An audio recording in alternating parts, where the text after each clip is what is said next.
राम राम राम राम राम राम राम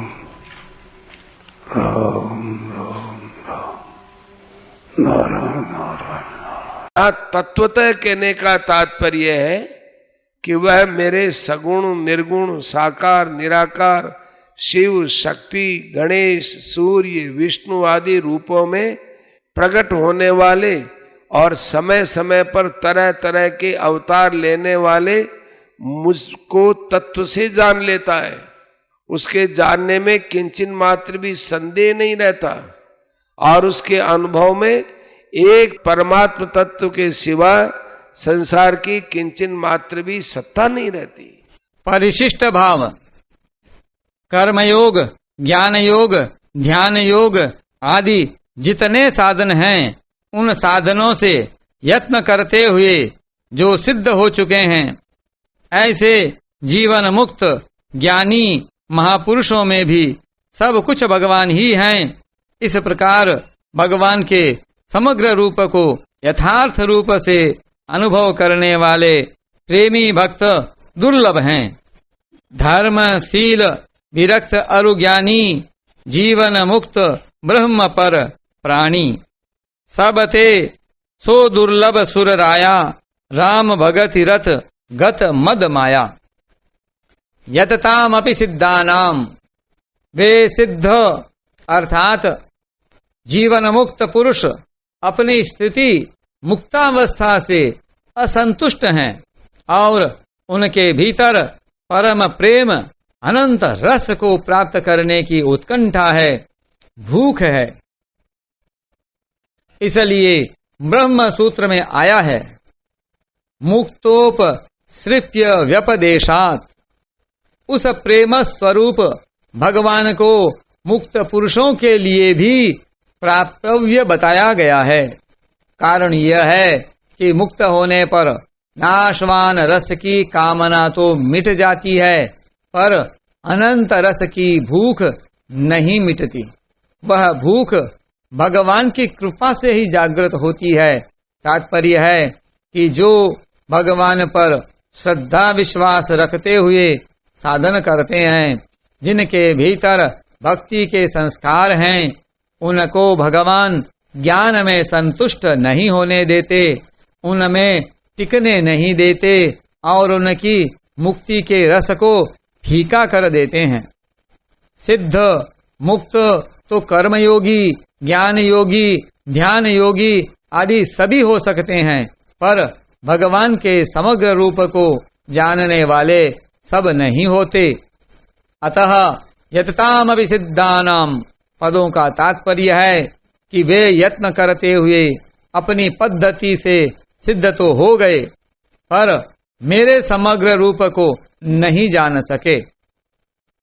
कारण कि मेरे समग्र रूप को पराभक्ति से ही जाना जा सकता है।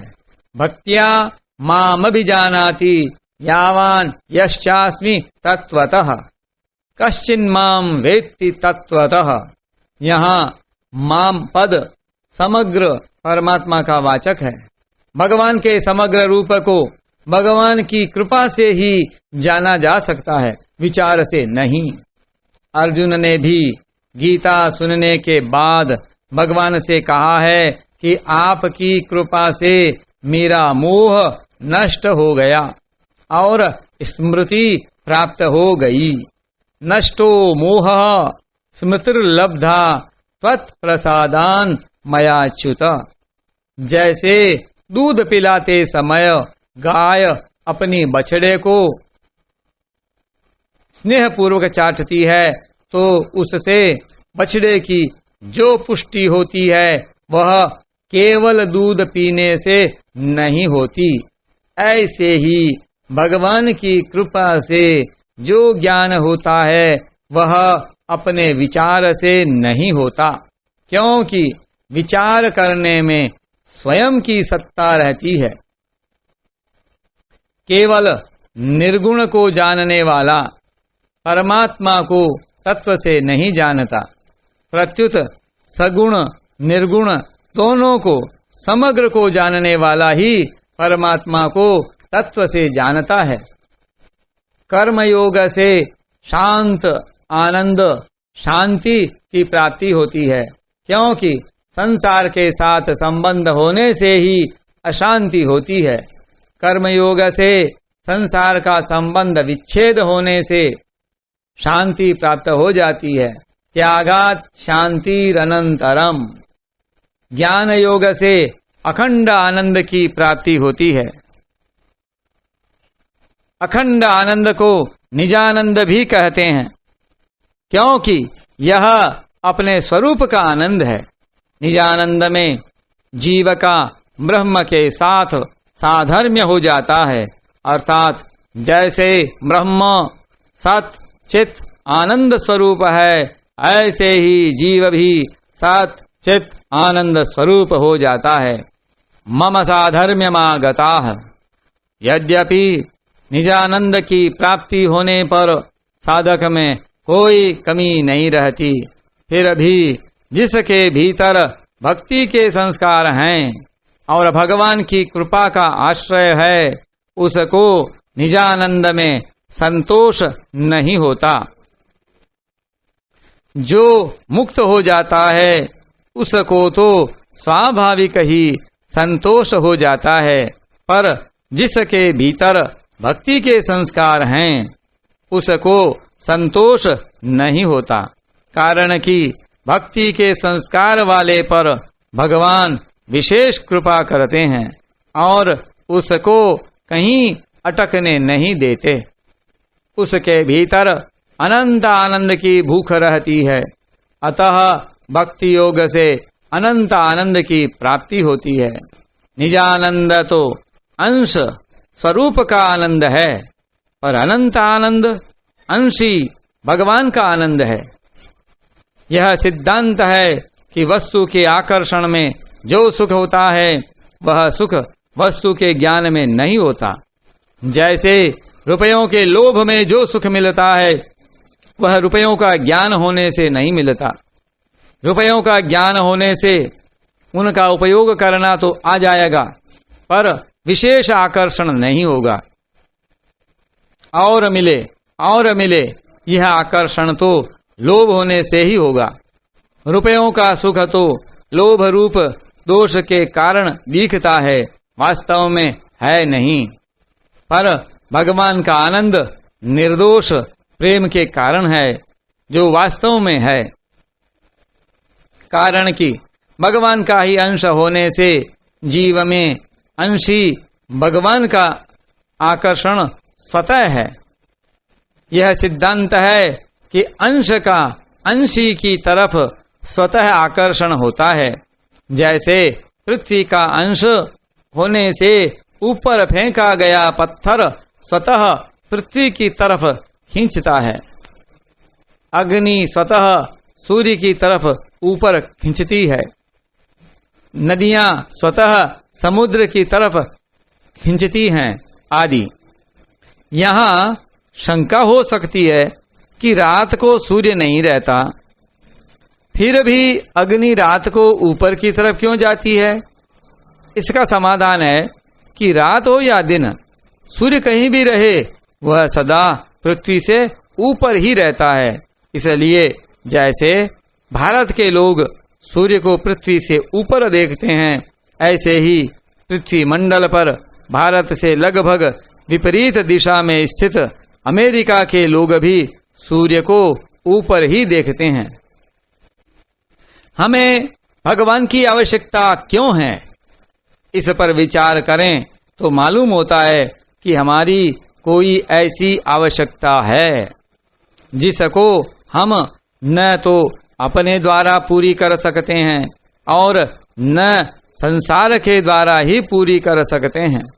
दुखों का नाश करने के लिए और परम शांति को प्राप्त करने के लिए हमें भगवान की आवश्यकता नहीं है। कारण कि अगर हम कामनाओं का सर्वथा त्याग कर दें तो स्वतः हमारे दुखों का नाश होकर परम शांति की प्राप्ति हो जाएगी। त्यागा शांतिरनंतरम, अर्थात हम मुक्त हो जाएंगे। हमें परम प्रेम की प्राप्ति के लिए ही भगवान की आवश्यकता है, क्योंकि हम भगवान के ही अंश हैं।